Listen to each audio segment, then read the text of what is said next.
What are you going to do when you finish your degree? Continue for master studies, being a homemaker, businessman, or maybe woman?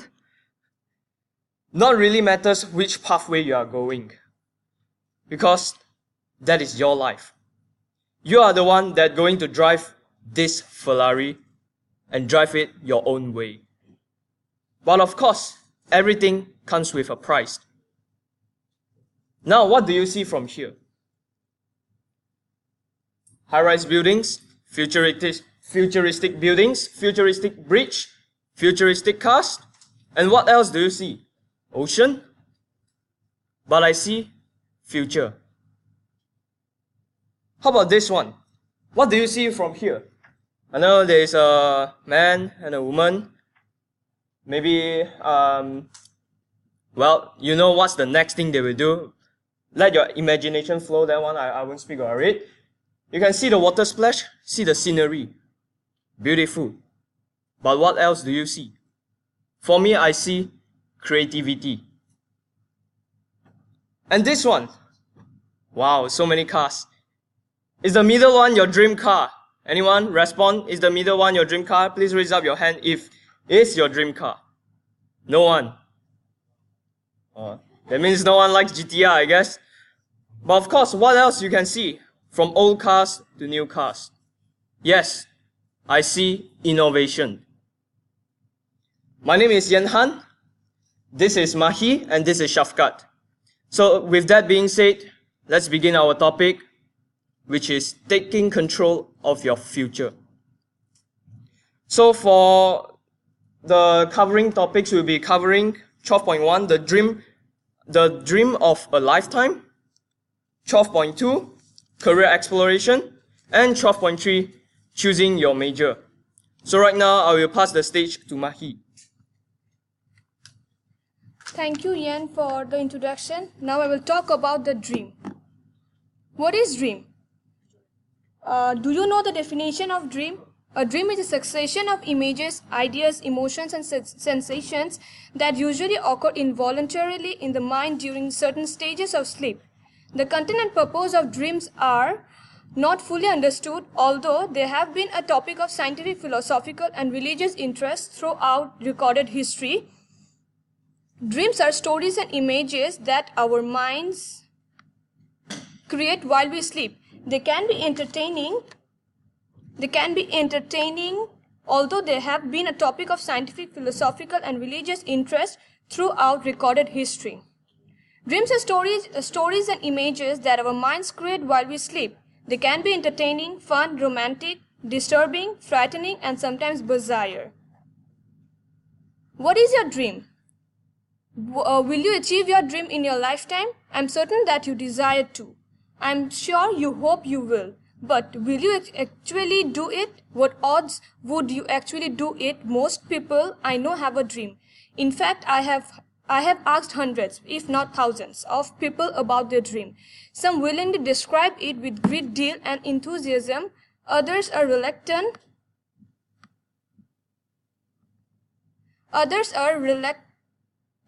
To talk about it. They seem embarrassed to say it out loud. These people have never tested their dreams. They don't know if others will laugh at them. They're not sure if they're aiming too high or too low. They don't know if the dream is something that they can really achieve, or they are destined to fail. Most people have no idea how to achieve their dreams. What they possess is a vague notion that there is something they would like to do someday or someone they would like to become. But they don't know how to get from here and there. If they describe you, then you will be glad to know that their really hope is. The right and wrong pictures of dream. Daydreams, distractions from current work. Bad dreams, worries that breed fear and paralysis. Idealistic dreams, the way the world would be if you were in charge. Destination dreams, believe that a position, title, or award will make you happy. Career dreams, believe that career success will make you happy. Why dream is important for me? Moving back to dreams and success and fortune, it is believed that majority of these dreams reflect something that is positive. Though each dream is unique and may carry a different meaning for every person or dreamer, the fact remains that something good is about to come forth. Dreaming for big goals are very important, and they can even be dreams that change the course of our entire life. It decides our occupation and our inner desires. So dreams are very important in life. They motivate, inspire, improve, and help you in achieving any goal that you want to achieve. Now I will pass the next information to Shafqat. Thank you, Mahi. As you can see from this slide, do you know what am I going to talk about? Of course not, because you guys haven't read, am I right? So, do you know who you are or who we are? It is the first step of career exploration. We are not what our aunties always said or the hopes that our dad had. It depends on whether or not we are seeing ourselves through our own lens or relying on other people's perception. None will be accurate. We are different things to different people. As for example, you guys think me as your friend or as your classmate. Some will think me as a random girl that always wears hijab or whatever. As far as a unique individual with a combination of likes, dislikes, personalities, skills, etc., we are not so different. We are enough as we are, not better than others, not worse than others, but unique in our own ways. This helps us to narrow our career choices and to determine our occupational type. So, now, another step is what is out there. During this period, we begin to explore what type of career might be best suited for according to our occupational type. There are different ideal environments and occupational options according to our type. First, realistic. Second, investigative. Third, artistic. Fourth, social. Fifth, enterprising. Sixth, conventional. Realistic. Usually, this kind of people describe themselves as honest, loyal, and practical. They are doers more than thinkers. As for example, contractor, mechanical military, courier, or packaging engineer. Secondly, investigative. This type of people love problem solving and analytical skills. They like to observe, learn, and evaluate. As for example, pharmacist, nanotechnologist, college professor. Thirdly, artistic. These people are free spirit. They are creative, emotional, intuitive, and idealistic. For example, advertising career, architect, animator, journalist, etc. Fourthly, social. Usually, this type of people are friendly and outgoing. Love to help others. For example, teacher, coach, or nurse. The fifth one is enterprising.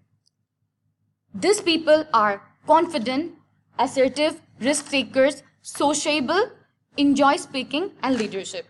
As for example, sales manager, banker, lawyer, business owner, etc. Lastly, conventional. These people are dependable, detailed-oriented, disciplined, precise, and practical. As for example, auditor, insurance, underwriter, and bank teller. Factors that might affect our choice. It is the third step. As now we have list of careers that we want to explore, but now it is important to use creative thinking skills in order to overcome obstacles to pursue the right career. These are timing, finances, location, family, or personal.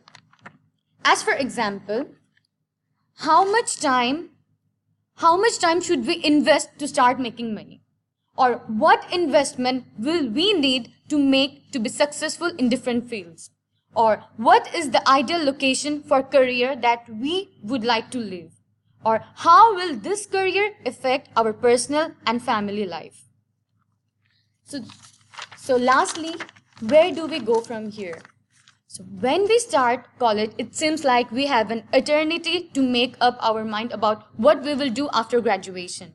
While some might think, some might have known since freshers week where they were going after college. Many don't begin to consider it until their final year.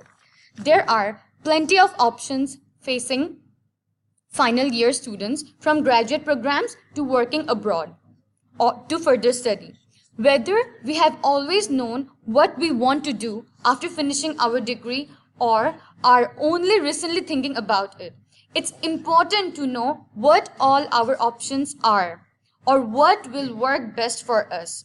We should start developing a relationship with the counselors in the career guideline. These counselors can be of great help in matching our interest to a career. So the more we learn about ourselves, the more we will be able to choose best career options. Thank you. And now I'm passing to Ken Harvey. Thank you. Finally, my moment of truth. Choosing your major. So choosing a college major can have a very big impact on your career choice, especially if you are following maybe technical or vocational program of studies. Have anyone know what is this? Everyone know this? Raise up your hand, those who know what is this. Oh. So, just like choosing major is basically like, Pikachu, I choose you. Well, I think Ash is really in a good luck because with Pikachu, he almost ruled the whole world. Am I right? Pikachu wouldn't die. No matter how bad he injured, how bad the Pikachu is so injured, but, well, he still can defeat maybe a legendary Pokemon. Amazing. But of course, after all, it's hard to become a pharmacy if you study computer networking, isn't it? Well, of course, it's not in the case for Pokemon. If you have a Master Ball, you can catch them all. You rule the world again. So, do you feel anxious when you are choosing your courses? But it's true that students often get too anxious about choosing a major or program of studies. And certainly, there are also two-year students who very know what they are studying, what their expertise, and also expect what to actually know in the future job. They expect what kind of job is going to land to them. Anyone know what is your dream and where are you going now? Or you just blindly go? But of course, I think right now, some of you maybe have your own dreams. Some of you maybe still finding your dreams. But no worries, because your choice of major or program will be important only for the first job after your college. And of course, many major and programs share foundation courses with other majors. Well, so there is no possible major that will cover that level of flexibility. Most students change their major at least once, and many will change major 2 or 3 times before they graduate. And if a change in a major does cause a delay in completing your degree, it may be a good investment of time for you to actually follow a career path that you are truly happy with. So follow your dream. These are the tips that I can give you. The first step when you have your dream, follow your dream. Because your first instinct, choosing a field of study, is probably based on your dream and also life experience. But of course, make sure that your dream is really provided from your true heart instead of from your friends or parents. The next advice will be, try to make it fun. Ask this kind of question. What do you like to do for fun? Guys, don't stay in the toilet for too long for fun, okay? I don't know what you do. Girls, I'm not sure. Maybe. Let's don't get into that first. So next one, what kind of magazines do you read? Do you actually still read magazines? I don't think so, but if you do, from that magazine, try to understand what you are reading, what you are interested in, and make it into your dream. So what website bookmark on your computer? What kind of website? Maybe programming, maybe business type, maybe about share. All those stuff. Is your interest? Well, good. Continue to pursue it. What kind of volunteer work you have done? Not sure. Maybe this one is forced by assignment. I'm sure some of it is because of force, but if you do really like volunteering, continue. Because that is the way of finding your dreams. And what do the answer to these questions tell you about what kind of career you really like, you really enjoy? Well, all this is for you to actually find out. So after this, you start to build your skill. A good choice of program study is not based on exclusive on your likes. It also consider your skill as well. Like what course you did ace in school. Consider also courses that you found challenging, in which you learn a lot. I know it's hard to keep a level of determination to tackle a tough subject if you don't enjoy it. But still try your best to actually finish it up and done the challenging. And find out, what do these courses tell you about what you are skilled at studying? So after this, you know all this, you have built your skill. Try go around, ask around, find people who are following the courses of studies you are considering. Ask them, what is it like? What is their likes and dislikes about the courses? And from there, you will understand whether that major or the one that you are going to study, is it very value to you or not? And of course, after this, 2 is always better than 1. Try to ask more. Talk to the faculty advisor about a double major or a combined program that is an effective way of preparing yourself for the uncertainties of options for future employment. And be open to change.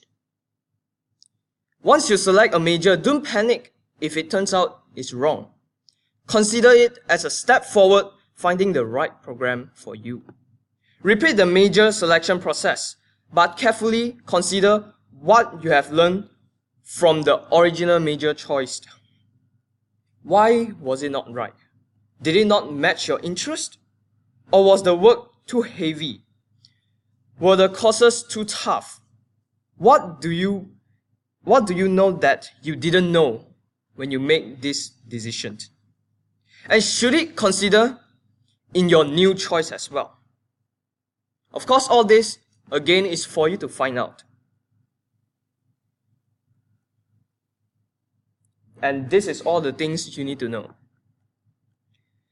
So, progress is impossible without change. And those who cannot change their mind cannot change anything. And this is by George Brand Shaw. And I think it's a true. Because if you can't change something, how are you going to progress? And of course, right now we have reached the conclusions. So, for the first subtopic, it was actually talking about, well, the world is changing quickly, but you need to realize your dreams. And also, aspirations may provide you a sense of directions to the place where you really where you are finding your dreams. And for second subtopic, the right career for you is really depends on your interest, personality, and your skills. And of course, going through all those tests, you might be finding what kind of characteristic you are and what kind of career you are suitable for. And last one for mine, well, it tells you do not panic over the choice of a major or program study that you have chosen, because most students change their major during their college year. So right now is what? Okay, never mind. Question time, and be ready to listen the answer, of course. So I will pass the stage to Mahi. What are dreams? Stories, images, ideas, and all of the above. And the answer will be D, all of the above. Which dreams distracts from current work? Bad dream, daydream, career dream, idealistic dream. And the answer will be B. And the next part will be passed to Shafqat. Thanks, Mahi. According to what basis the 6 categories of people defined by Dr. John Holland? Number 1, personality. Number 2, interest. Number 3, skills. So, which one is correct? A, 1 and 2, B, 2 and 3, C, 1 and 3, D, 1, 2 and 3. The correct answer is all the above. Number D, personality, interest and skills. The second question is, which skills might affect our life in both short term and long term to make informed decision? Number 1, analytical skills. Number 2, critical skills. And number 3, creative thinking skills. So A is 1 only, B 1 and 2, C 2 and 3, and D 1, 2 and 3. So the correct answer is D. Analytical skills, critical skills and creative thinking skills. So now I will pass it through Yan Han. So what is your first step to take control of your future? A, ask around. B, build your skill. C, follow your dreams. Or D, make it fun. And the answer is C, follow your dream.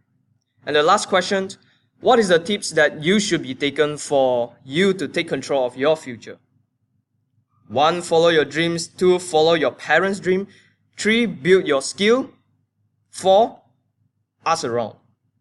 So the answer, of course, is very obvious, is B. 1, 3, and 4. So, and this is the end. Thank you.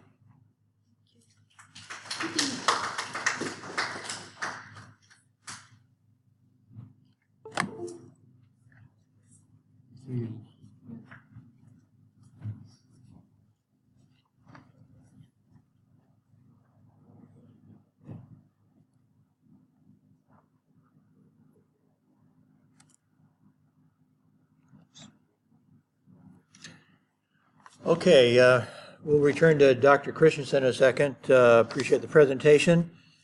I would just, actually, that kind of goes back to some of our discussion in the first week or so of the class. One of the questions I asked is, are you good at what you love, or do you love what you're good at?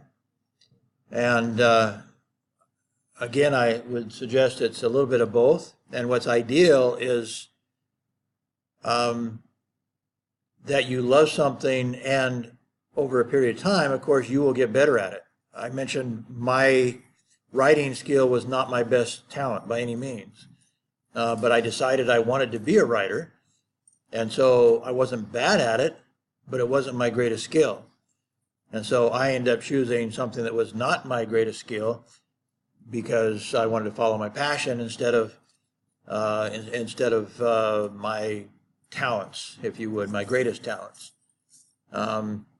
So, I mean, obviously everybody has to make their own decision in life, but as the presentation team just mentioned, it's really, in the long run, it is better to follow your dreams, I think. I've told you about students of mine whose parents forced them into economics when they didn't want to be in economics, and they were miserable, and then ultimately, like one of them I mentioned, she only took one class from me, but she was so good, such a good writer, that with only one class, and she didn't attend most of the classes, but her passion was so great, she was kind of, like I said, kind of a depressed young lady, partly because she was being forced in a subject she didn't want to study. And she was close to graduation, and she just took my writing class to fulfill some general education requirement, I guess. But even though she had missed most of the classes, I should have flunked her. I had every reason to flunk her. But in that university, I had control over attendance. I could ignore attendance if I wanted to. Here, as you know, you have to have a certain amount of attendance before they even let you take the final exam. But at that university, I didn't have to do that. And so she comes wandering in with like 2 or 3 weeks left in the semester, having missed most of the classes, and wondering if she can somehow do some extra work to pass the class. And I did not think she could possibly do it. Basically, I did require her to complete all of the major writing assignments, which I think she had to write 3 or 4 real journalism stories with with multiple sources on her stories. And here she hadn't been coming to class to learn how to do it. I gave her about 30 minutes instruction on how to write journalistically, because she didn't know. She was a good writer. She didn't know how to write journalistically. So I explained the difference between regular writing and journalistic writing. And she produced the best stories I'd ever seen in any of my classes, even from students who took lots of classes from me. And so ultimately I helped her to get a job in journalism. Once she graduated and did what her parents wanted her to do, she got a job at a magazine. So, not all stories come out that happily ever after, and I'm not sure what she's doing right now, but she ultimately was able to fulfill her parents' dream, and she was so talented, ultimately fulfill her own dream. And I was very happy for her, and she was much happier. Like I said, she was somebody, I thought when she was starting, missing all the classes, she was on drugs or something. She might have been, I don't know. But she was obviously depressed about life right then, and she got really excited about what her potential was as a writer. And frankly, I laid it on pretty heavy. Not that she wasn't worth it, but I really praised her a lot and gave her a lot of positive input, because I wanted her to see that life wasn't so miserable, that she had a great future for her if she wanted to pursue it, and she did. So everybody has to make their own choice, and indeed, you may make multiple choices in your life. In America, they think the people that graduates from university will probably change their career 8 times during their life, partly because of their own desires, and partly because of the change in society and economy, because of the, at least spurred on by innovation. Some jobs are disappearing, some jobs are being created that never existed before. And so they're anticipating for multiple reasons, their own lives, the changes in our economy, and so forth, that they will have to have lifelong learning to change jobs, change careers multiple times during their lives. And this is something that is especially true for this generation because of how fast things are moving. I think it's an exciting time. We talked when we started the class, I said, well, some of you may be in business and you may not expect to be in business. But learning some of these things from Clayton Christensen could help you. And there are several reasons why you may go into business during your lives. One is they eliminate your job. Because things are so changing so rapidly, a lot of jobs are going to be changed. They're going to be eliminated. They won't exist anymore.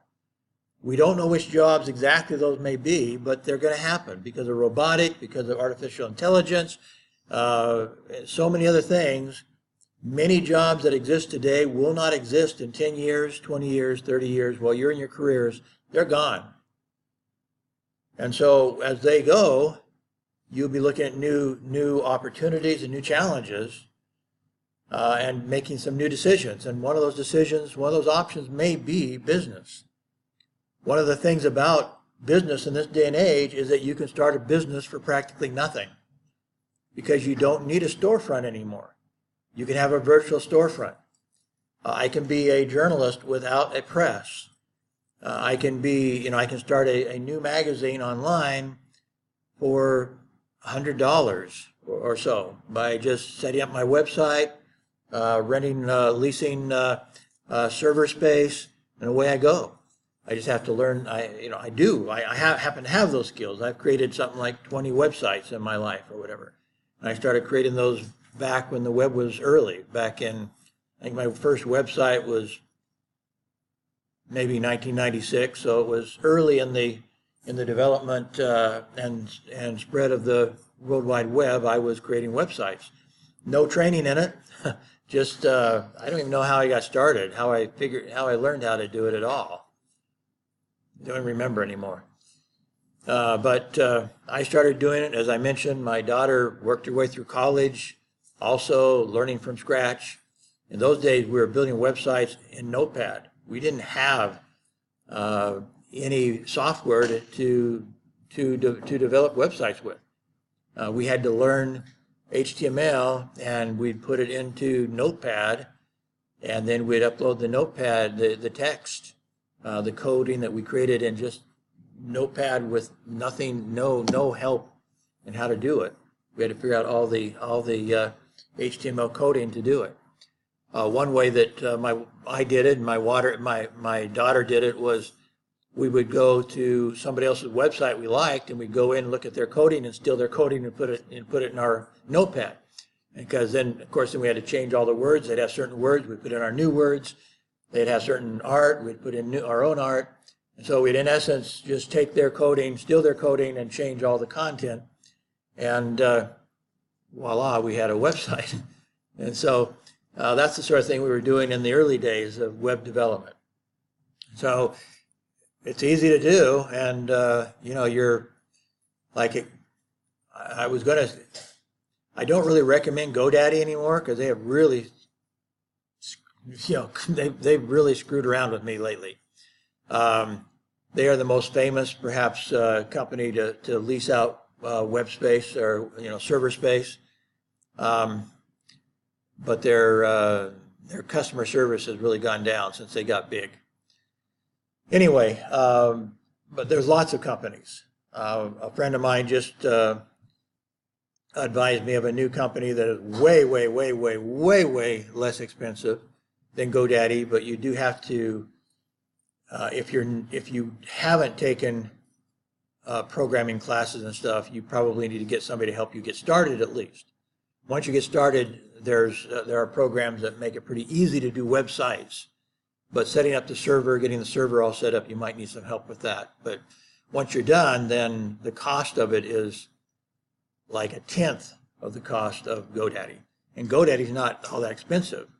You buy a URL, a domain for, maybe it would be probably less than $100 a year. Probably most of them are closer to $25 or $30 a year. It depends on a lot of it on the site itself. Some they consider more valuable, such as ones that end with .com are more valuable than those that end in, .co or .us or something like that. So certain domains cost more.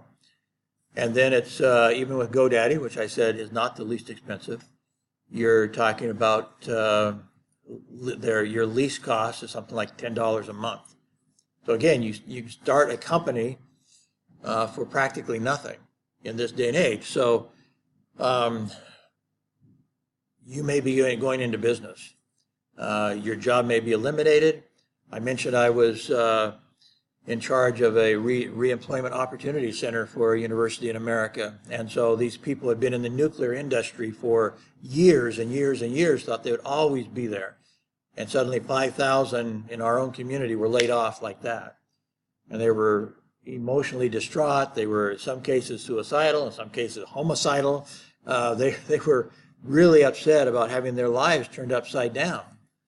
And after I taught them, the Covey concepts and some other concepts of how to how to take control of your lives, how to be more proactive, and how to dream your dream and to pursue your dreams.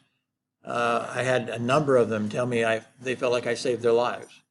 And they suddenly were starting their own business, many of them, and excited about it. And so I've seen it already happen once, at least once in my own life, where there was major, major disruption in an economy and people had to reinvent themselves.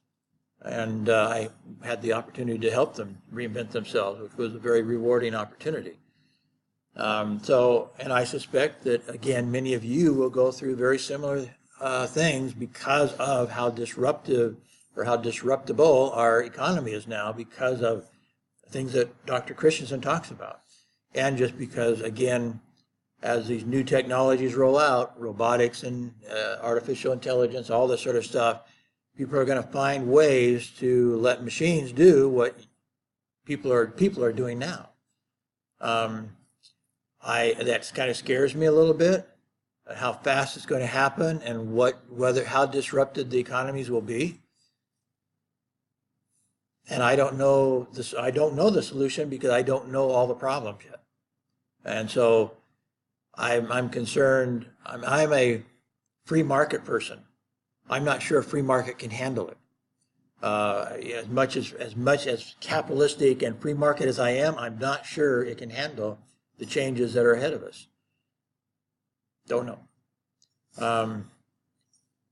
And other people are more optimistic that every time something changes in the economy, new jobs are created. We just don't know what they are. Or new entrepreneurial opportunities come up. We just don't know what they are. And that a free market adapts. It'll find a way to adapt. I hope so, because I happen to like the free market. And I think it is the best economic system there is, and even China's gone free market. So what's that mean when everything gets disrupted by technology in such a massive way as we're seeing in the next 50 years? I don't know. I don't think everybody's guess. It's everybody's guess right now. But one thing's for sure: you're going to have to be adaptable. I can promise you that. You have to adapt in the future in ways that my generation never had to. I mean, I did adapt willingly, and because out of my own will, I adapted to lots of things. Not because anybody told me I had to. A lot of it was as a hobby, like building the web pages was a side business, a side consulting business. I made some money, but I was also just interested in doing it. So a lot of the skills I developed, I didn't know if I'd ever be paid for them. But I was doing them out of curiosity. And maybe making a little bit of money on the side. And so I pursued lots of things that, like I said, I had no idea if they would ever make me any money. And they have. They've changed my destiny because I did pursue lifelong learning out of a sense of interest and curiosity more than any knowledge, definitely more than any knowledge that they'd ever be helpful in my career. I mentioned before things like databases and things like that. No idea they were ever going to be useful to me. Databases are now one of the most important drivers of the online economy, including marketing. Everything is data driven. We call it, some of it people are concerned about, like the recent scandals with Facebook, all data related. At the same time, even though they may say they don't want their privacy invaded, people want companies to treat them like an individual. How do you treat an individual when you have 10 million or 100 million customers? Do it with data. You can't really do it. You can't expect them to hire enough people to treat you like an individual when they have 100 million customers. They do it by data, and they automate it in very, very specific ways to treat you like an individual, even though there's no individual in company who knows the heck who you are. But it's all data driven. And so databases are still one of the most important skills you can develop, which like I say, took my first database, before hardly anybody was using databases back in the mid-1980s. No idea that I was ever going to use it professionally. So sometimes if you are going to wait to get trained on a new job, it's too late already. So I would recommend that you embrace lifelong learning and allow yourself to pursue things that you're curious about or that you're passionate about. Learn more things all the time. And I think that Steve Jobs was right. And I told you about his address to Stanford, where he was just taking classes without credit, like calligraphy, how to write fancy writing, and that ended up being one of the most important skills he had when he created Apple, because he had to create a whole new system of type for the internet. So I think if you follow your heart, if you follow, in the area of lifelong learning specifically, and learn new skills even before you know they're going to be of value to you, they will be of value to you. You just don't know which ones they are and how they will be of value yet. But pursue it with curiosity, with passion. Always be learning new things, because, as I said, when suddenly you have to change jobs, now it's too late to get prepared for the next job. In a way, I mean, you're going to have to you're suddenly not going to have a job for months. I've never been without a job, except when I made some money and had some money, I didn't have to work. So then I was without a job. But other than that, I've never been without a job, because I've always had skills, cutting edge skills, that I could go jump to a next job in a matter of hours. So either I was going from a job to an entrepreneurial opportunity and then to another job possibly. I always was out there making money somehow.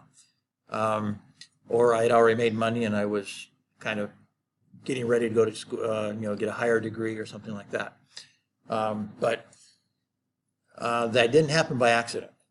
That happened by lifelong learning and pursuing passion, pursuing new skills, and so forth. So anyway, we already watched this video. Those who did not, you can watch it as part of your homework. What was the gist of this video? Well, actually, before we go into that, I do have to say, some of you weren't here yet. Anybody here from the group that's going to be teaching Dale Carnegie? Dale Carnegie group 14. Somebody here from that group? They're not here at all?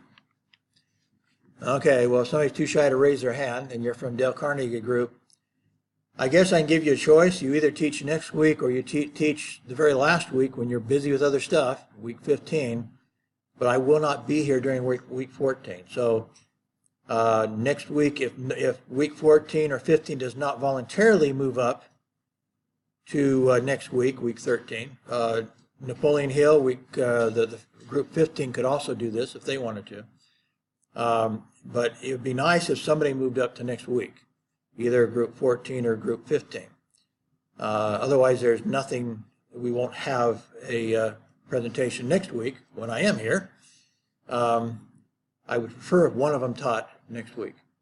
If not, then they will be both teaching in week 15, because I won't be here in week 14. So just so you know.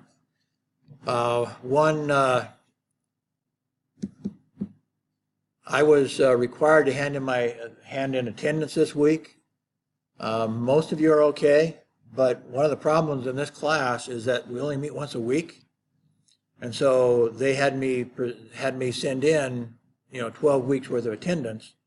That means you could only miss 2 classes and not be in trouble. So anybody who missed more than 2 classes, you need to be ready to go consult with academic affairs, because it's out of my hands now. And they will perhaps not let you take the final exam unless you have a good excuse and can talk them into it. It's up to them now.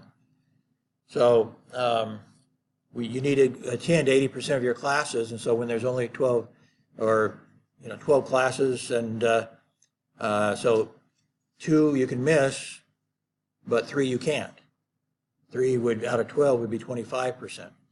And so 3 classes is too much. So they have it now. There's nothing I can do about that. So if there's anybody in that category, you need to see academic affairs. You'll have to in order to take the final exam. Okay, well, let's go back to this then. So this, I think, is really one of the keys to this presentation. Was the customer rarely buys what the company thinks it is selling them. Why? Well, in this case, why was that true? What was it that he experienced with McDonald's that suggests that this is true? Anybody understand what he was saying enough to tell us why or what his McDonald's experience was? It started off by the fact that McDonald's is a very, very first powerful company. They have a lot of experts in their company. And so, as he was explaining at the start, they would bring people in to do taste tests because they wanted to sell more milkshakes. And so they'd have people test, different milkshakes and say which one they liked the best. And so they would improve, according to their study, they'd improve their milkshakes, and it wouldn't increase sales. Milkshake buyers were milkshake buyers, whether they're good or bad. They were still buying milkshakes. And so that didn't change anything. And so one of the innovations that Dr. Christensen has come up with is the very fact that we're in trying to analyze new business opportunities, you need to figure out what people really are buying, what they want. And he uses the term, what job are they hiring for?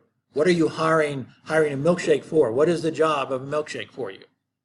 And what he found was that the job of the milkshake was not just to taste good, was not just to supplement your hamburger. In fact, what he found was that about half of the milkshakes in where he was doing the study were being bought at 7 o'clock in the morning or in the early hours of the morning. And they were being bought by people who would come in, get their milkshake, and leave again. They're all dressed very nicely. They got in their car and took off with their milkshake. And so after they studied this situation, they found out that all these people were commuters. They were driving their cars for long distances, and they needed something. They didn't want to just drive in their car and be bored by it. And they also knew they'd be hungry later when they got done commuting to their job. And so they hired a milkshake to keep them entertained while they were driving, basically. That was the job of the milkshake. And so as he pointed out, the competitors of a milkshake turned out not to be Burger King. That was not the competitor of these milkshakes, at least not the primary competitor. The primary competitors were things like donuts, Snickers, bananas, whatever else somebody else might chew on while they were driving to work. And it turned out milkshakes were better than all these other competitors because they could hold them with one hand, they could put them back in their cup holder when they got a phone call, they didn't get their hands dirty. All these reasons he gave were reasons why they were hiring milkshakes to entertain them in their drive and to satisfy their hunger and their appetite while they're driving. So as Drucker said, they thought they were selling milkshakes just to fill somebody's hunger and so forth. That's not why that's why McDonald's is selling milkshakes, at least not in that area where there's a bunch of commuters. They were selling entertainment during a boring drive, basically. That's what they're selling. Yes, it was food, it was nourishment, but that was a small part of it. They were not drinking that milkshake in the restaurant. They were grabbing it and running, sitting in their car for the next hour or so as they were driving to work. This may be more of an American situation than other countries, but a lot of people in America do drive quite a ways to get to their job. And everybody has a car there, so everybody's a driver. So it's everybody faces that situation. Sometimes it may not be to work, it may be traveling. Sometimes I hire a milkshake when I'm in America and I'm driving from one of my children's houses to another child who lives in another state.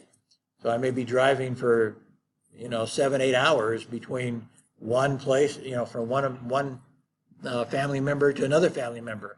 I've got 8 hours to kill. I hire a milkshake frequently because it is very easy to consume a milkshake and entertain myself with that taste and have something to engage me in life. As he said, it's hard to even kind of explain it. What is this job?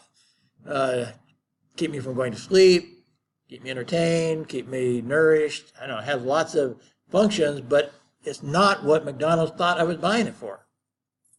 And so once they figured out why people were, what they were hiring this milkshake to do, now they could make adjustments, and he said they then multiplied their sales 400% once they figured out what it was that people were buying a milkshake for.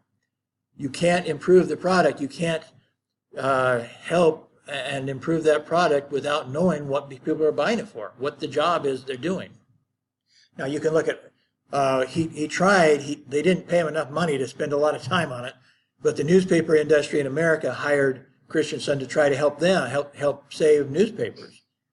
And basically that was the main message he was telling them, was they needed to figure out opportunities that weren't being fulfilled at the time. And what they needed to look at was, what was the job that consumers needed that was not being, that nobody had provided yet. So like one newspaper took his advice and they started a website just aimed at mothers, what to do with their children, stuff to help them entertain, help them train their children, teach their children, all the things that a mother would do for their children. So they started a website, just things aimed at moms and related to their families, and particularly their children, how to help them raise their kids. And that was successful for them. Probably not enough to most of the things that the newspapers came up with are not sufficient to save them, frankly. My area is media management, and I can tell you that most newspapers in America are dying. And so even despite his help, and despite the fact that they did start some new positive things, there's other aspects that they don't understand. And that, by the way, is why I've invited you to get some extra credit by coming to the Saturday conference. It's all about marketing, and particularly online marketing. Because if newspapers can't figure out how to make money online, they're going to die. On the other hand, if you want to start a business online, you can start with nothing and become rich from it, or at least sustain your family once you understand the marketing side of it. One problem with we're going to watch part of a video where he talks about the steel industry. And there's the big integrated steel companies were largely in America put out of business by companies that bought really small machines that could do the same work. At first, they weren't very good quality. At first, all they could do was rebar for building buildings with. So they took over that part of the business. But they were cheaper, and they could do that cheaper than the big integrated steel companies like Bethlehem, people like that. But they gradually move. What happens is a new innovator that comes in at the bottom and provides a much cheaper product that people can afford, then you see them moving upline. And they finally have put all but Bethlehem out of business in America. There's only one integrated steel company left in America. All the rest have been put out by these smaller companies that use smaller machines and can do it cheaper. Anyway, so he talks about Toyota coming in and disrupting Ford and General Motors. And what happens is they come in at the bottom. Again, they in that case, they came in and started providing a car that was cheaper and more affordable to what he called non-consumers. And that is young people perhaps who couldn't afford a more expensive car. But they could afford the cheapest of the Toyotas back in the 1960s or whenever they came to America. So they suddenly found new consumers that had never bought their own car before. But then gradually they moved upscale. And at first, as he'll talk about, is that the companies that were well established, the monopolies or the oligopolies, whatever you call them, they were happy to move upscale. They figured out, they tried at first to fight them. Ford had a Pinto, Chevrolet had a Chevette that were really cheap, and they tried to compete with the cheapest Toyota cars originally, and they finally decided it's not worth it. They're coming in so cheap, we're not making any money. Let's just let them have that. It's not going to bother. They can't bother us. We don't make much profit off those. And in fact, trying to go down to their profit and compete, we're not making any profit. So why fight them?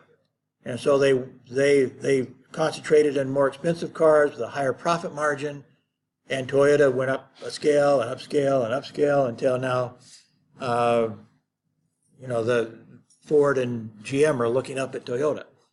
That's part of what they're looking at, is looking at, who are the non-consumers or the consumers that, at least not consistently consumers because they just can't afford it, or they don't, or maybe come into something simpler because the skill set that you need for a certain product is too great for most consumers. But somehow go out, find the non-consumers. Who are they? And find the job, in essence, at the same time, what you're finding is the job unfulfilled. Those people, those non-consumers can't afford or can't handle what somebody else, what people upscale are handling, either expense-wise or skill-wise or whatever, and you come in and offer them something cheaper or easier to use or whatever, and suddenly you have new consumers. And the people up top say, well, those weren't our people anyway. Anyway, we'll see some of this in his videos. But let me go back to the front here. So he is the creator of this concept of disruptive innovation. It's not all about technology, but it is happening faster in areas where there is technology. But it's not the technology itself that causes disruption. It's the use of the technology. I mentioned before that there were companies that were doing the same sort of thing as Facebook before, but Facebook did it better. And there were people before that who could have done it, and they are probably people who had ideas, and the people in the big companies, including the big newspaper companies, could have done this stuff. But their thought was, that's not our sort of thing, or that's not going to be that popular, or we don't want to waste our time with that. And so now the big companies are being put out of business because they didn't put any time into that. And the new businesses, like at the time that Google came in 2004, not that long ago, Google was mostly a pipe dream. Google had altogether in, I think, 2004, I have a slide on this someplace, but I'm envisioning in my mind, it made about, compared to the newspapers of America, Google was making about 4% as much as the newspapers, only 4%. And now they're making 4 times as much as the newspapers in America. So they went from 4% of the gross sales of the American newspapers to 400% more than all the newspapers put together. So at first, they had very smart people working for them. They could have done something, and they had money to promote it. They had skills and money to promote something that could have been a Facebook, and they didn't do it. As I said, I suspect somebody in their company came to them and said, hey, we ought to do this. And their response was, let's not waste our time with that. We're making all this money doing this other stuff. We make money off of our ads. We're doing well. If this starts going, maybe someday we'll get into that sort of business. Right now, it's not worth our time or money or investment. Let's not waste our time with this. And when they finally realized what was happening, it was too late. And so now the newspapers are, and they still don't understand it. They still don't get it. Because at this point, there's no newspaper in America that's making even 10% of their revenues coming from online advertising sales. Not even 10%. And they're losing tens of millions of dollars. Just the company that I worked for, the daily paper I worked for, lost $30 million last year alone. And they were bragging about how much better they were doing. And they're still not up to 10% of their revenues online. They're bragging they only lost $30 million. Well, a few more years of $30 million, they're going to be out of business. It's just going to happen. I don't think they understand online marketing enough to fight them, because I think they're fighting the wrong people. It's kind of going back a little bit to not understanding why somebody buys a milkshake. They are mostly fighting each other, and that's not who's killing them. The people killing them are Facebook and Google. And they haven't come up with a formula to fight either one of them. And they're not really even trying. And if you cannot, if the newspapers in America cannot fight Google and Facebook, they're dead. Because Facebook is coming after them. You can go onto Facebook and Google and you can order an ad just for any city, just about any city in the world. Maybe in some areas they haven't gotten that specific yet. But I can go, in America, I can order ads just for one zip code. And there are tens of thousands of zip codes. But I can say, I want ads, I want the only people to see my ad, the people in this zip code only. And I can pay about 30 cents per person who clicks on my ad and comes to my website. I have a very controlled budget. I can tell them ahead of time, I will spend $200 on this, so only, once you get to 200, stop my ads, and I'll pay 30 cents per person that clicks and goes to my website. That's the advantage that online marketing has. You can very much target what you want. You can even go, I want people in this zip code who have a higher education. I want people in this zip code who are men. I'm selling cars. Men usually buy cars. I want only men to look at this. Whatever. I mean, that may not be fair, but you can pinpoint. In fact, with online advertising, once you find the people that are coming to your website, you can profile them, and you can tell Google, I want my ad to be seen only by people like this. You figure out what these people are like, because these are the people I want. And so it may have all sorts of demographics and psychographics you don't even know yourself. Why are these people coming to my website? But Google will figure it out for you. And so you can pay only for people that like the people who already like you. So these are things that the newspapers, traditional media, don't know how to fight against. Now, I have some ideas in one of my books that I co-authored recently. I presented ideas on how to do that. But I don't see them even trying to do it.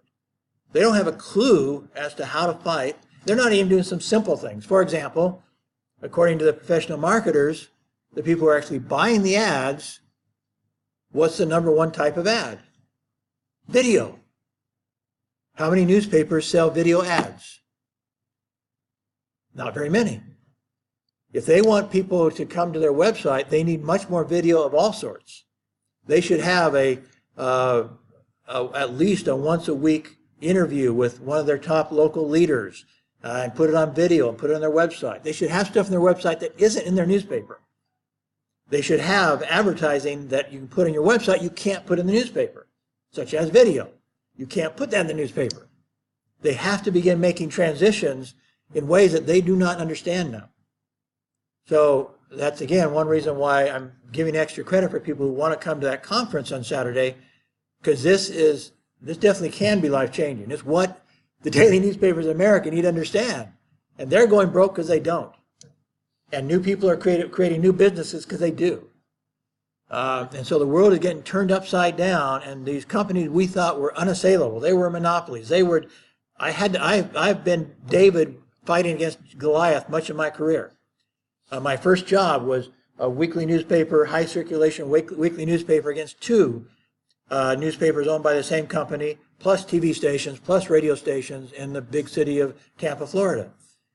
And my job was to get their readers to come read our paper, because what you sell when you sell advertising is people's attention. That's what you're selling. You're selling people's attention, so that when they come read your newspaper, they read the ads also. And so that's one thing that newspapers sometimes don't understand either. You're not selling circulation. See, if you sell circulation, you're selling hope. What you really are selling is their attention. And if you don't have their attention, the fact that they're paying for your newspaper isn't worth piddling. We have big newspapers in America that put out 100 pages a day. At least they used to. I'm not sure what they're down to now. And people spend 15 minutes with them a day.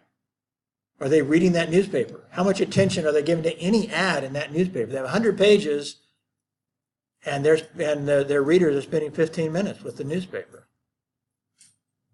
I predicted about 10 years ago, almost, not quite, I guess it was 8 years ago, there was a study done on how much time spent on different media. If you remember back in 2010, not many people had mobile phones. That's been more recent than that, where people really started going mobile.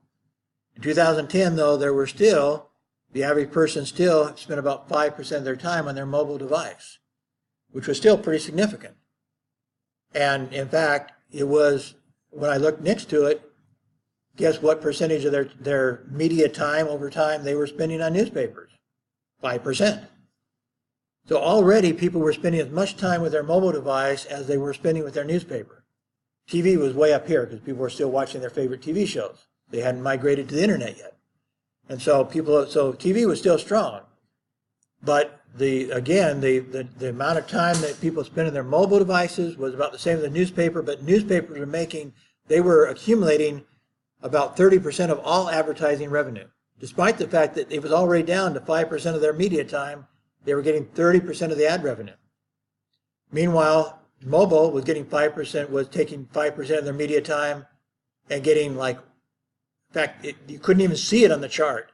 It was less than 1% of the ad revenue that mobile was getting, because nobody had yet figured out how to use mobile for advertising. Facebook had not gone mobile yet. And so that was one of the big changes, is Facebook going mobile, Twitter coming on strong, so forth. So it took social media to make mobile relevant. Before that, it was text messages only. If you wanted to advertise, you sent a text message out. And who loves text messages? I think it's one of the stupidest sort of advertisements you can have. There are some very specific times when it's of value, like if you get close to McDonald's now. I noticed that I got a text message from Burger King to come to Burger King instead. Okay, so you can geolocate your advertising, and so the people that show up who head towards McDonald's might be tempted with a text message to come to Burger King instead. So there's things you can do with mobile that are advantageous, and it may include just a text message. But by and large, that's not the best advertising in the world. Facebook is far better, and Google, as you're looking for stuff, you search for something, Google throws an ad at you very specifically for what you need. So it's all about, as I mentioned earlier, personalizing advertising. That's database. And so everybody, they're gathering your data to serve you personally, and they're making money doing it. And they're also saving money to the advertiser, because they can focus on just who they want to get to, and then they get them to their website, and now the website becomes crucial. An excellent website becomes crucial, because that's, you might be, that for that 30 cents, they may only put an ad that small on Facebook, just really, really small, but I'm only paying per click. And so they're showing my little ad to only the people that I designated, and I only pay if they come to my site. But now my website becomes critical. It has to be an excellent website, and I have to take them exactly to where it's what's called a landing page. We'll be talking about that on Saturday. Whatever offer you're making, you need a special landing page for people to click on your ad on Facebook or Google, wherever they come to your landing page, a very specific page for that specific offer. Whatever it is you're offering, you need a specific web page for that. Don't just take them to your front page, unless your front page really does address what it is that you're trying to sell them. So these are all strategies and things that people need to understand in this new world. And as I said, the huge, oligopolies that used to exist in media will still exist to a large extent, but a lot of them are going red every year now in their budgets, because they have not figured out how, or perhaps who, they're competing with. That they're competing with Google and Facebook and the other companies like that, and they haven't figured out how to do it. So This whole world, all these companies that were controlling the world, and they still, in fact, that's one reason, by the way, you probably have noticed a lot of anti-Trump news. That's one reason. The companies in America are desperate to survive. And what's Trump saying? He's saying they're fake news. You shouldn't believe these guys. He's trying to bury them. He's trying to bury them. So they are fighting for their lives, and 90% of the news stories are anti-Trump because they're fighting for their lives. They're fighting for their relevance. Now the truth is, they're distracted by Trump, and they're still dying. So just because even if they get Trump thrown out of office, it's not going to save them. But he's trying to bury them, and they're trying to survive, and they're desperate. I think they're fighting the wrong fight. It's again, they've misfocused on what will save them, and it's not killing Trump. That's not going to save them. They've got to figure out how to compete against Facebook and Google, and none of them are doing it. None of them. So, understanding modern marketing is anybody who thinks they'll ever be in business, or that they're going to be a business executive or anything like that, it'd be good for them to come to my conference on Saturday, because that's the sort of stuff we'll be talking about. Anyway, going back to Christensen, I think this first one was, we already played last week, so I'm not going to play that one. But just to, again, kind of introduce him, this one we might come back to in a second. But the Washington Post wrote about him recently. Not all that recently, I guess, but 2013. Basically, it says the Oscars of the management guru world took place on Monday evening in London, and the awards highlighted much of the industry's best. Anyway, number one was called the Thinkers 50, the top thinkers in the world, and it's put on by the top universities in the UK, so it's not an American award, the UK award actually. And anyway, Clayton Christensen was the top thought leader for the second time running. They only give this award out every 2 years, and he won it 2 times in a row. So he was their top, and he could probably, like I said last week, like LeBron James, they could name him every time if they wanted to. After a while, they think they have to give it to somebody else. But he is the current thought leader in business. Anyway, it goes into his background. Some of the important terms that you need to understand. Again, disruptive innovation describes the process by which technology enables, and it's not only technology, but I'll leave it at that for a second, enables new entrants to provide goods and services that are less expensive and more accessible, and eventually replace or disrupt well-established competitors. A successful disruptive innovation contains 3 ingredients.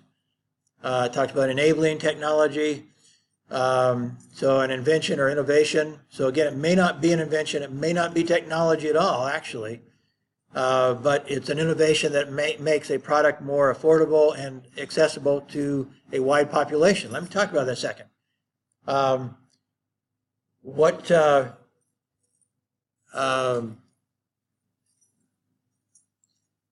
Jack Ma was talking about how his company hit enabling technology, or technology is not the center of his business. It is enabled by his business, but that's not the key to his business. His business is convenience, it is access, it is cost, it's all those things that this is talking about. So yes, it's enabled by technology, but what we find is that, I may have mentioned this before, but let me illustrate it. The person who invented a bread slicer, how to slice bread, that was back in around 1911. He invented the bread slicer. Nobody bought the bread slicer. Nobody understood why a bread slicer was important. And so for about 20 years, a bread slicer was pretty much irrelevant. Now, the guy invented it, did not make the money from it. Finally, in the 1930s, during the Depression, when nobody had any money, Wonder Bread came along, and they started marketing this as a new innovation They did really heavy marketing despite the Depression. They put some vitamins into the bread. You notice a lot of bread now advertises vitamins. And that started with Wonder Bread. They put vitamins into the bread so they could promote the vitamins. They had a colorful package. They started pushing it on the radio, and it was sliced. In 3 years, it went from nobody buying sliced bread to half of America buying sliced bread in the middle of the Depression. So it was really the marketing that made the sliced bread relevant. In Kazakhstan, where I lived for 9 years, nobody buys sliced bread. It is basically probably less than 1% of all sales. They have it. You can find it. They call it toaster bread, but nobody owns a toaster. Hardly anybody in Kazakhstan owns a toaster. So, and that's, to them, the only reason why you buy sliced bread is if you have a toaster, and nobody has one. And so nobody sold the toaster. Nobody sold sliced bread, and so in Kazakhstan it doesn't exist. It just doesn't exist. It's like in America before Wonder Bread. Nobody bought it. And so innovation does not necessarily depend on the technology. It depends on how to use the technology or sell the technology. Marketing becomes very important when it comes down to a new technology. And that's just an example. There are lots of things in Kazakhstan because it's interesting because it's a new free market. You know, it's a free market as of 1992. They're very poor for the first decade. They didn't have constant electricity during that time. So basically, they've been a viable free market for about 20 years, and some things have not been sold to them yet. Nobody's done any marketing. There was no Burger King, no McDonald's, no Pizza Hut until I think it's 2012. Pizza Hut came in, was the first foreign franchise, partly because they were thought they could reinvent them themselves, and they finally gave up, and the oligarchs decided, yeah, I guess people want this stuff, we'll bring it in. So it was the rich people finally kind of gave permission to themselves to bring in the international firms of Burger King, McDonald's, and Pizza Hut. Before that, when I first got there in 2008, there was a company at one of the malls. There was a food vendor that called themselves King Burger. And they had terrible hamburgers. They mostly had local food. But they did have a hamburger, but it was on buns that were not the normal hamburger buns. It wasn't anything. It was terrible hamburger. Anyway, they called themselves King Burger and stole their logo and everything in 2008. So anyway, it takes time, and it is a marketing thing that changes the world. Marketing changes the world as much as technology does. The technology is worthless until somebody markets it, until somebody figures out a way of using the technology in a way that'll change lives, and they start marketing that job. How we've got something that will change your life because we can fill this job for you in a way that you can afford, or a way that's never been done before, that nobody's ever done it before. And so it's the innovation and many times the marketing, not the technology, it's the marketing of the technology.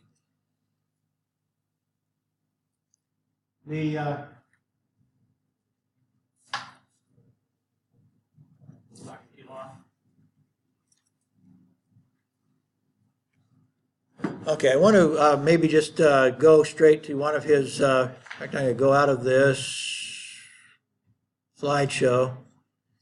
And the videos that I have you watching this week are longer videos, and maybe, you can take your chance and not watch the whole thing.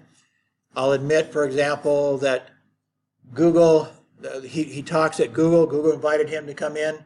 And it's very interesting. He starts off, as I mentioned last week, telling them, you guys might be in trouble. You're too successful. And he's serious about it because successful companies don't know how to protect themselves against disruption.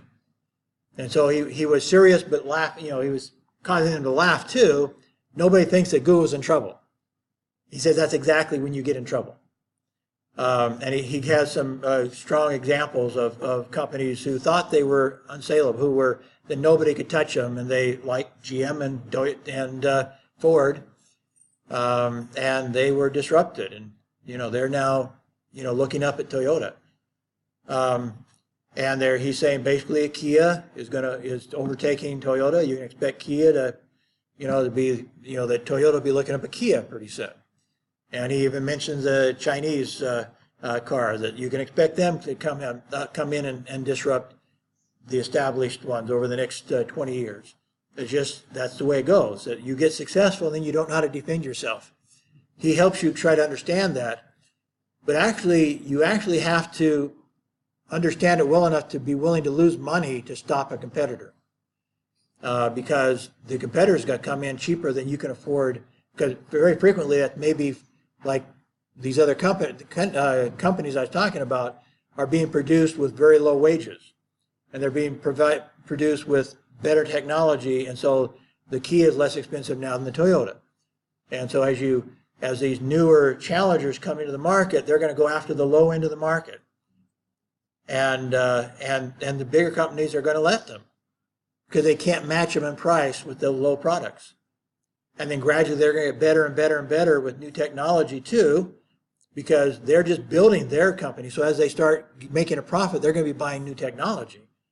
Whereas the established companies already have their technology and they don't want to have to revamp everything. It's like the steel company. They could have adopted this lower cost steel process, but they didn't. Why didn't they? Because they had a company already established with $100 billion worth of technology in it, of old technology. They weren't going to dump $100 billion of old technology to go fight somebody with new technology. That didn't make any sense to them. So part of the problem is trying to, like for the newspapers now, the press, that the company that I used to work for, just the press cost $50 million. And now they're being disrupted by companies who, like I said, can buy a domain for under $100 and rent and lease space on a internet server for $10 a month. And they're going to outcompete these guys with a $50 million press that they don't know what to do with anymore. But they don't want to just throw it away.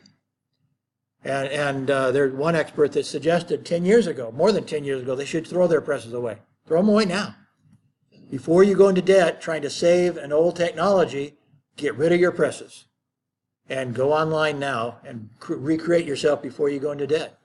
And a lot of the problems why the American newspapers will go broke is that they have not been willing to sacrifice their old business for their new business. They want to save their old business and create a new business, and they can't do it. They can't do it. And now they're so far into debt, what do? They can't recreate themselves when they have $100 or $200 million in debt now. Because now they have to get more money. And to recreate themselves meant they really had to go down and be willing to accept less money for a while they're recreating themselves.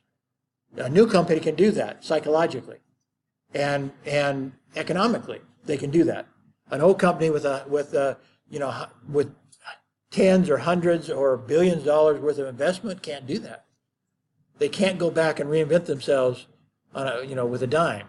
They can't just dump everything they have built up already. They can't do it, either psychologically or economically, possibly. Economically, maybe, but not psychologically. And in some cases, they have big debt because they have $1 billion worth of infrastructure, and they have to keep paying for the debt, whether or not they make any money. And so they can't go down. They can't go downscale. Anyway. Well, maybe I'm not going to try to watch these videos. We don't have enough time. Let me go through some of the key concepts here, though. Let me use a couple of his examples. In his dissertation, he looked at companies that were making hard drives. And the people making hard drives, they had all the experts they needed to create smaller hard drives. But they were selling their big hard drives. In those days, a hard drive was this big. It was more like a record size, an old style 33 RPM record.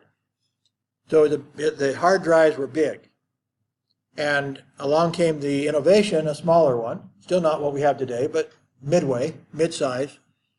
And And so they knew the new technology, but they didn't feel like it was as good as the old technology yet.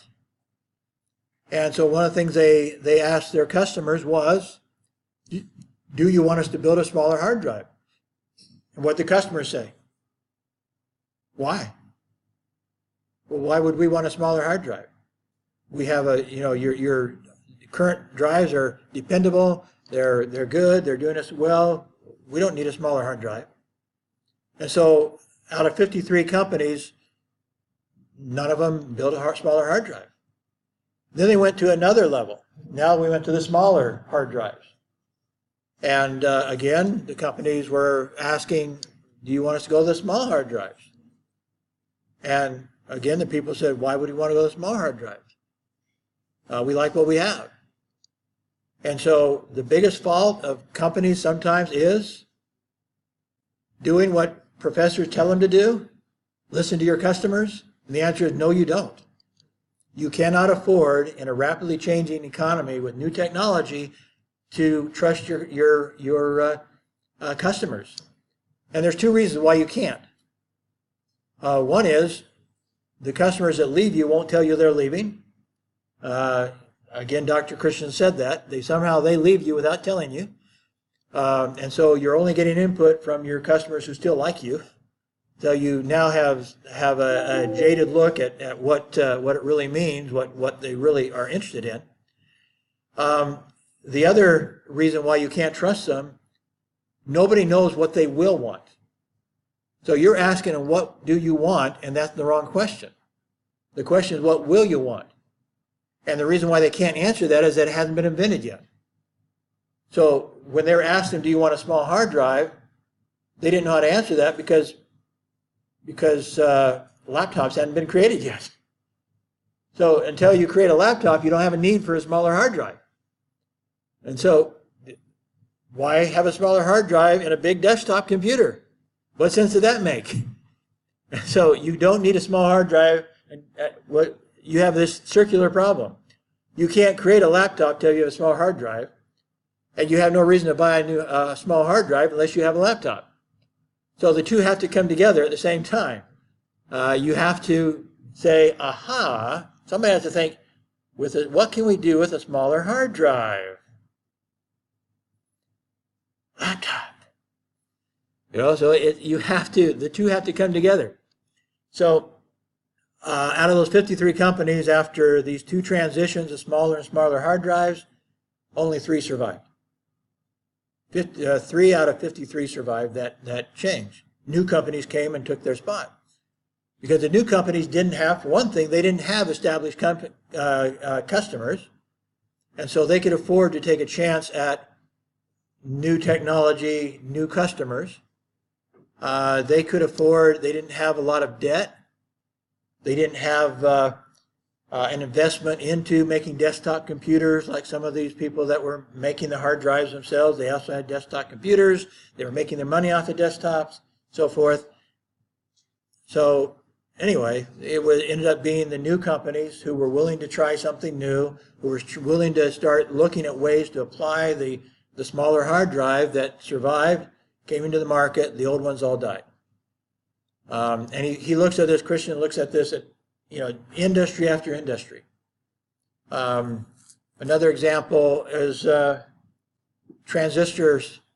Back in the 1950s, all the TVs and all the radios were depended on vacuum tubes. And a vacuum tube was, it wasn't shaped like this, but it was more or less the size of your mobile phone, but more rounded than that.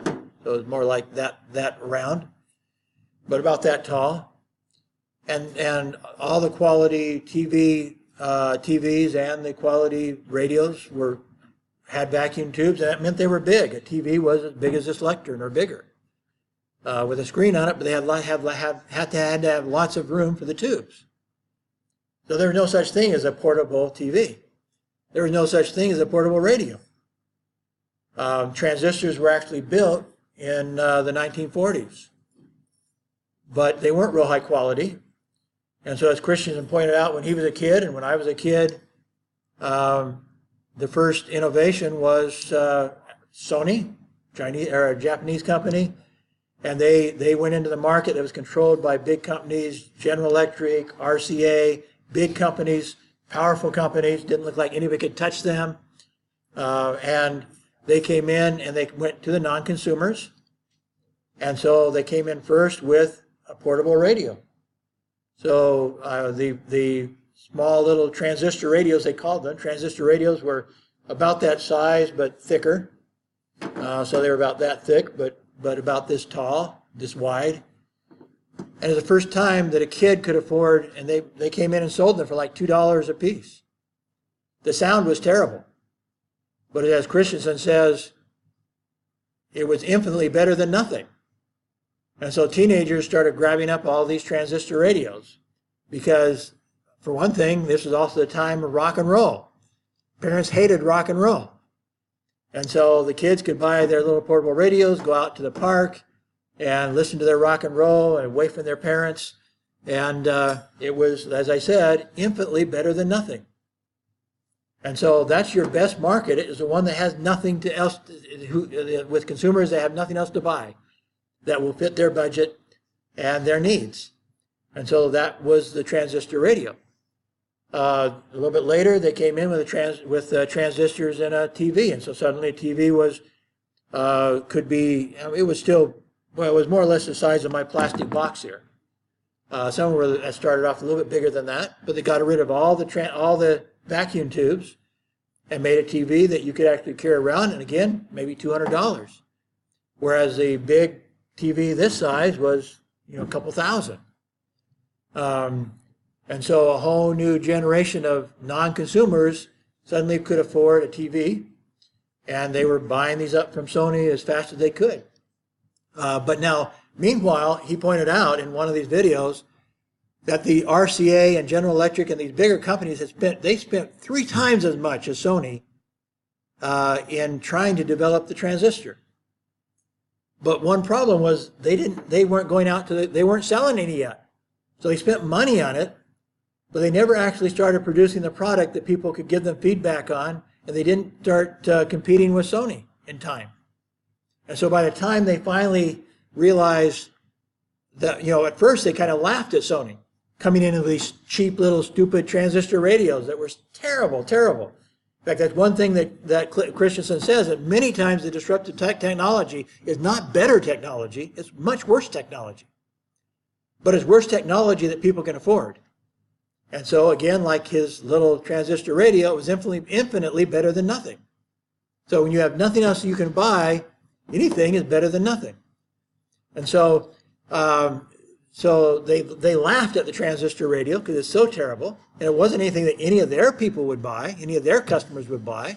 So their customers weren't asking for a transistor radio because their customers could afford a good radio. And so why would you want a little radio like this that doesn't work with beans as opposed to a big radio like this with big vacuum tubes, great sound, that your family would gather around in the living room and listen to all the programming that was available in the 1950s and 1960s. And so none of their current customers wanted what Sony was selling. None of them wanted it. And so they didn't care that Sony came in and was selling out this to all these teenagers. Why did it bother them? But meanwhile, even with less investment, since they were selling this stuff, they were improving it on the fly. And ultimately, when finally RCA and General Electric and the bigger companies realized what was happening, they were going out of business. Sony had the market. And so another example of disruption, starting with a product that the big companies didn't want to make in that case. So it wasn't, that was even better than Toyota's situation. That was just being cheaper and worse quality than the cheapest cars that Ford and GM would produce. And in this case, it was something that the big companies, RCA and General Electric, refused to make. It was too bad a quality. So they wouldn't lower their standards to it. He has another example in the old days when I was in master's program and stuff. We had no PCs. They were just barely starting to come out with PCs. like Radio Shack, and people were coming out with PCs that were very bad quality. Mostly kids were using them. Now, two of my ex-brothers-in-law became engineers for big companies like HP and made a lot of money because they started figuring out programming when they were teenagers and grew up with the industry, so to speak. And they helped teach me quite a bit and helped get me interested in PCs. But when I was doing my master's degree, even in 1978, there were not PCs good enough to analyze my data. So I had to go use punch cards, piece of the cardboard we'd punch the data into, and they'd run that through a mainframe computer to look at all my data. In fact, it wasn't very good quality because they ran it 4 times, got 4 different answers in all my data. So I never even tried to publish it because I was so disgusted with the quality of their data analysis. Running my punch cards 4 times, 4 different results. So how could I publish that? I thought I should have, because it was really good research. In fact, it's still somewhat revolutionary research if I were to redo it today.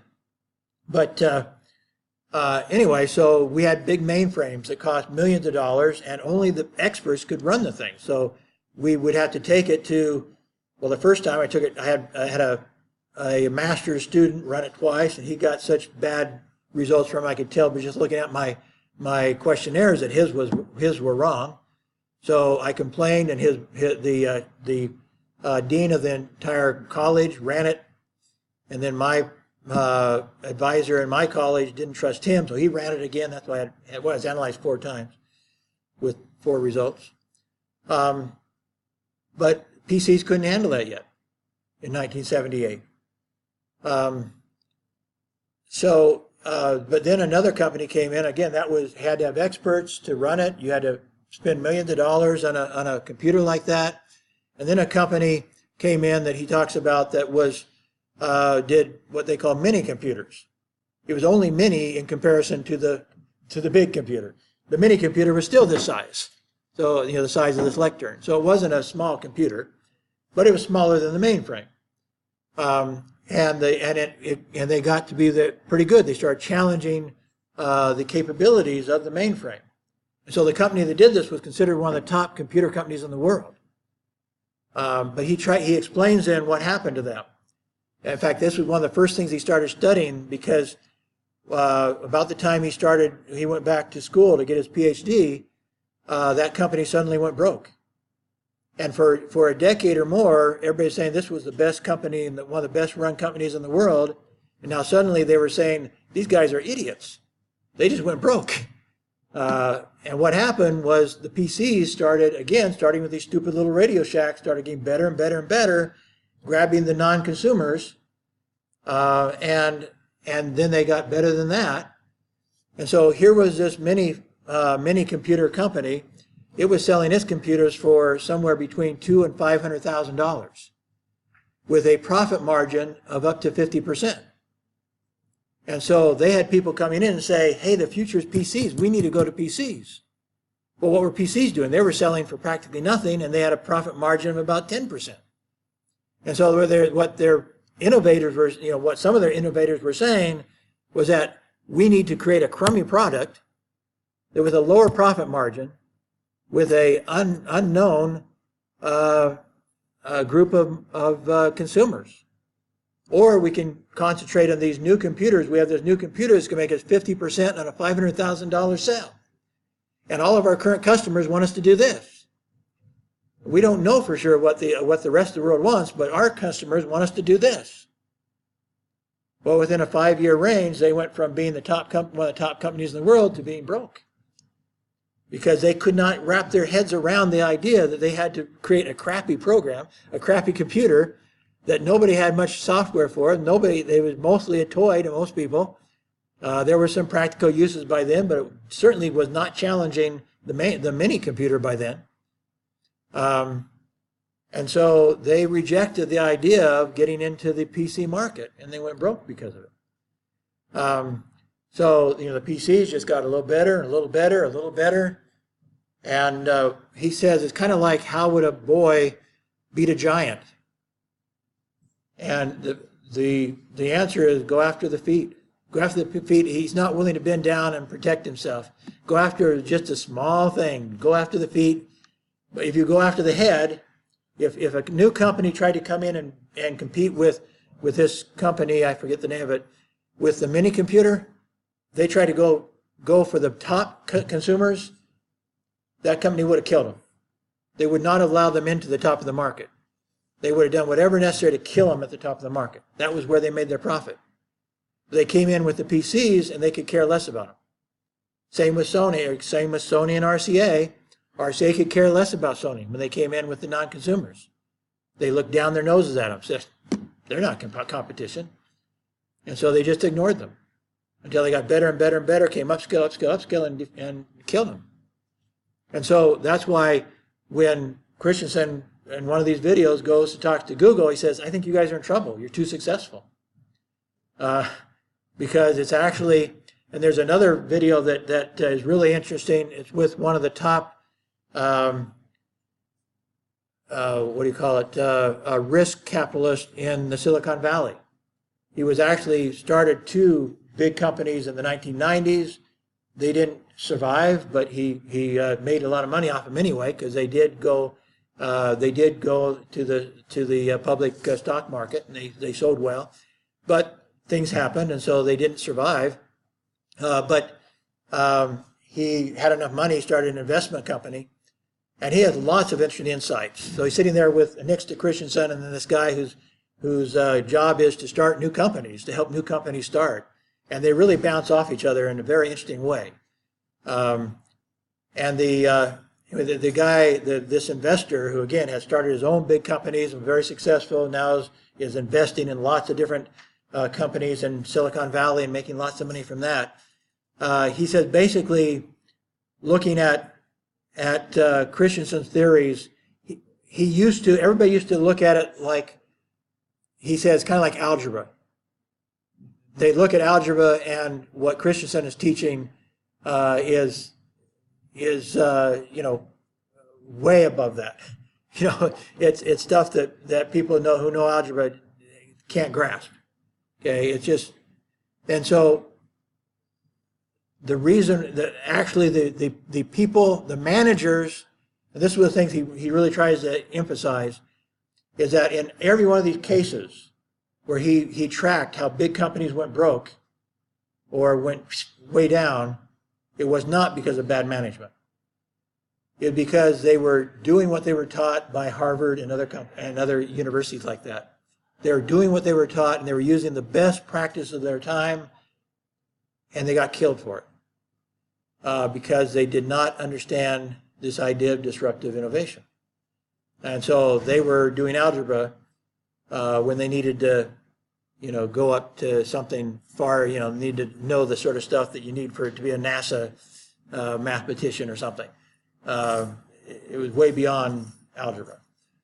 And so the investor says basically what's interesting is the companies that are most likely to be disrupted are the companies with the best management. If it's a company with a bad management, then they don't know enough to get in trouble. They might survive. They haven't been taught by Harvard. They're not being run by people from Harvard. And so they're not using all the analytical tools that tell Harvard students how to succeed. And thus they have a better chance of surviving than those who are under the disruptive theories. And he said once he started learning the stuff from Christensen, he realized how many times it had occurred all around him and nobody really understood why. How many big companies had been destroyed and nobody understood why. So it's I encourage you to listen to as many of those videos as you can, especially if you have any interest in business, because this turns your understanding of business upside down, as it did for this major investor in the Silicon Valley. It totally flips your understanding of the business world, and it explains again how small company can kill big companies, and in the future, as I said, that's going to be possibly your future. How do you compete against the big companies with a small, like Alibaba? I mean, that's not that old of a company, and they are having to defeat a lot of big companies to do it. It's not unique technology necessarily. How do you apply the technology? And that's basically the story of Alibaba. Not that it's doesn't doing that much difference. He himself does not. He says basically their technology is not really that unique. Now it may help that he was in essentially a new market for that in China, with a huge new market, and so the competitors weren't competing for the Chinese market, obviously. But once he picked up those consumers, now they had the power to go after the big boys, and they're killing the big boys all around the world. So it's, and that's very possible. People in India, for example, might have the opportunity to create something new, steal that Indian market, and then they're on their way to stealing the world, with new power, new financial backing, new opportunities, and a new idea with it. So the future has all sorts of possibilities for your generation. And understanding from the Christensen perspective, the disruptive innovation is really key to understanding how to beat established companies. That, like I say, that has the whole world buzzing about it, which is why he's won all these global prizes for turning the whole. Basically, in fact, he blames pretty much the finance. How many of you are in finance? He blames finance professors. He says basically the finance professors have a religion built around their ratios, their formulas. He says those formulas are killing companies. You got to get rid of those formulas. They're totally killing the companies. Maybe one last thing. I know we're out of time, but I guess one last concept with that. He talks about. Let's see. I think I have a slide for it that will help me real fast cover this. There's basically three types of innovation. This is the one that shows it. Not exactly. This one maybe. Yeah, three types of innovation. And some of these are not only killing companies, they're killing countries. They're killing Japan, according to him. They're not just killing. There's other factors with Japan. See, you're not even seeing what I'm seeing here.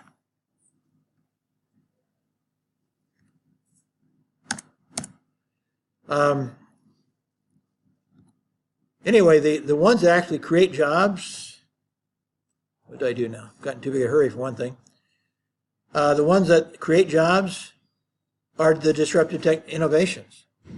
Because once you create something innovative, now you have to hire people to produce it and to share it, whatever you're doing, market it, all this sort of stuff. Those create jobs. The sustaining innovations more or less they make the products a little bit better, a little bit better, and a little bit better.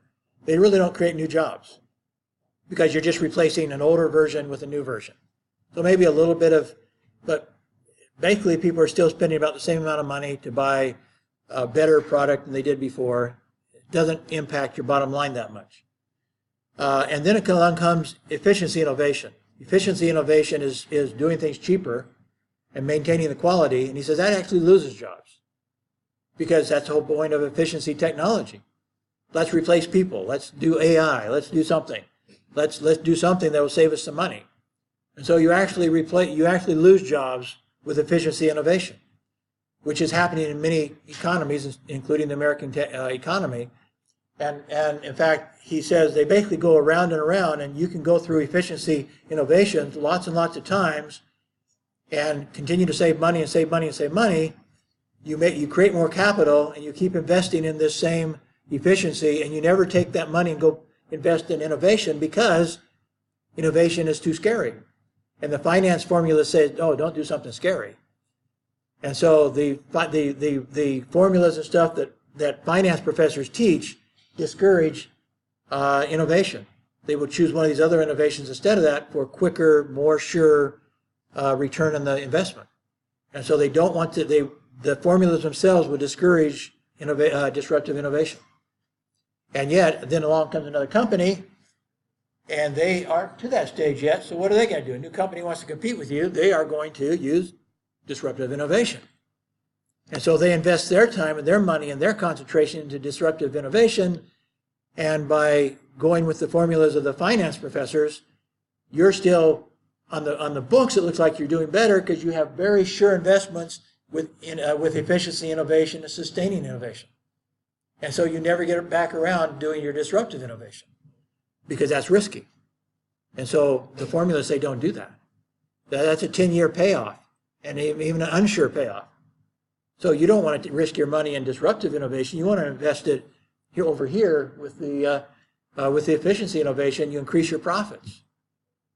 And so they just go more and more rounds of efficiency innovation, and they ignore the disruptive innovation that somebody else is pursuing, somebody not in their company is pursuing. And that it breeds a very disruptive economy altogether. It also, as I said, the more efficiency you have, the fewer workers you need. So that by itself hurts an entire national economy. The more you concentrate on efficiency, the more you're killing your economy as a country. One of the things he pointed out was in America before Trump, we had a very strange economy that most of us understood it was not a good economy. It was going up, but there was something wrong with it. It wasn't establishing new jobs. Maybe a few, but not very many. In fact, a lot of again, using the wrong formulas, it showed that maybe unemployment was coming down, but that was partly because people were not even looking for a job anymore. And so they only based their percentage on how many people are asking for money from the government. And so when people stop looking, they don't count them anymore. And so while the figures suggested that unemployment was going down, it really wasn't. Employment was not going up, let me put it that way. Unemployment was coming down, but employment was not going up. And so we had a very stagnant economy, and part of it was that nobody was risking any money. Nobody was risking any capital. They're going efficiency, sustaining, no innovative investments. And so part of it was maybe part of it was Christensen telling people, you can't do this anymore. You've got to become disruptive or the world's going to overtake you. And part of it was that people were scared. And there wasn't a positive attitude before Trump with the investors. And so one of the things that this other guy from the Silicon Valley pointed out was at that time, there was, I think he said, $7 trillion in the world that were being invested in bonds that actually cost the money. In other words, they were paying to buy bonds that would make no money, take less than 0%, would give them less than 0% return. Actually take money from them to put them for the privilege of buying those bonds because they had high security. So they're actually afraid to go into Silicon Valley and invest money or risk any money because they were scared of the economy. And meanwhile, the same thing with companies that were doing well, they paid out that year that he was talking about, or every year, I guess, $1 trillion in money to their investors. And in these high-tech companies, there was only $50 billion a year going into the high-tech companies. So there's $50 billion going into high-tech, $1 trillion being paid out to stockholders, and $7 trillion or something like that being put into bonds that had no hope of making any money. No hope at all. They were just security. They were just secure. That's all they wanted was secure their money. They didn't trust the economy. So one thing that's happened with Trump has been that people have decided he's bringing down regulation, he's doing stuff that's going to make it possible to make some money. So they're taking their money out of bonds, putting them into investments. The companies are starting to do more innovation and so forth. And so that's why the economy is doing so much better under Trump. He himself has not done much other than be a cheerleader. Go, go, go. And he got people to change their attitude about the economy, and so the American economy is growing again. It still has some weaknesses. I don't trust the American economy right now. Just because they have a cheerleader, that's not enough. There are some big problems in the world economy. But that's one of the things that was happening was that nobody was investing any money. They were scared under Obama. And now they are starting to invest their money again, taking some money out of these safe instruments and putting them back into innovation again. So it's, again, part of the understanding of Christensen. You need to understand this formula here, that there's more than one type of innovation, and some of them do not help a national economy at all, and some of them do not, and some of them will kill the company, even though the financial formulas say they're good investments. They will kill the company that does not invest into disruptive innovation, because somebody else will. One of their small competitors will invest in disruptive innovation, and so while they're going efficiency, efficiency, efficiency, their little competitors going for disruptive innovation is going to kill them. Okay, well, we're way past time. Anyway, thank you. We'll see you next week.